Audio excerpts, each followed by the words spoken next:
नमस्कार. शाळेचे नाव जिल्हा परिषद केंद्र शाळा जकातवाडी. माझे नाव आराध्या लोंढे. मी संजीवनी लोहार. मी सोहम दळवे. आमच्या प्रोजेक्टचे नाव आहे ओला सुका कचरा घंटागाडी अर्थात स्मार्ट डस्टबिन. आपल्या गावात घंटागाडी येते व लोक ओला सुका कचरा एकत्र टाकतात. आपल्या गावात घंटागाडी येते, पण घंटागाडीत 2 भाग केलेले असतात. लोक येतानाच एकाच पिशवीत कचरा घेऊन येतात आणि कचरा एकत्र टाकतात. त्यामुळे कचऱ्याचे योग्य ते विघटन होत नाही.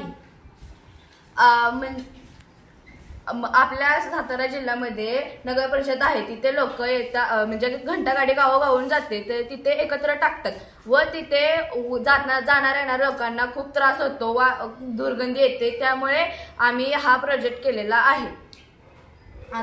यामध्ये आम्ही soil sensor, ultrasonic sensor, Arduino आणि बझरचा वापर केलेला आहे. आता आपण कसे वर्क होते ते पाहूया.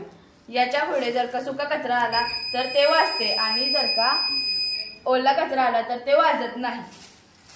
चला आता आपण पुन्हा एकदा पाहूया. हा बघा, मी आता त्याच्या समोर घेतल्यानं ते वाजत आहे आणि मी हे काढल्यानंतर ते वाजायचं बंद होते.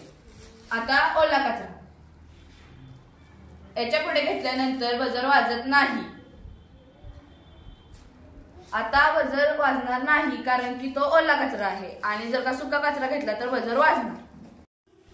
एक तर अशी घंटागाडी आहे की ज्यात लोक एकत्र कचरा टाकतात आणि एक अशी घंटागाडी आहे की तिथे ओला सुका कचरा ही सुद्धा त्यातच एकत्र टाकतात. या प्रोजेक्टचा आपल्याला वापर कसा होतो? घंटागाडी जर आपण या प्रोजेक्टचे किट लावले तर जो घंटागाडीवरचा कचरा गोळा करणारा माणूस आहे त्याला कचरा टाकण्यापूर्वीच कळणार आहे की बजर वाजल्यावर सुका कचरा आहे आणि लोक ओला सुका कचरा एकत्र टाकतात. त्यामुळे तो तिथेच ओला व सुका कचरा वेगळा करून टाकू शकतो. त्यामुळे लोकांना समजेल की आपला वेळ वाया जात आहे, म्हणून ते लोक घरीच 2 डबे आणून एकात ओला कचरा आणि एका सुका कचरा टाकतील. त्यामुळे त्यांचा वेळही वाचेल आणि त्यांचा वेळ घंटागाडीपाशी जास्त जाणार नाही. या किटचा फायदा: वेळही वाचेल आणि खर्चही कमी होईल. शासनाचा खर्च कमी होईल आणि कचरा डेपो आहे तेथील दुर्गंध कमी होण्यास मदत होईल आणि ऑटोमॅटिक तिथला कचरा कमी होईल. धन्यवाद.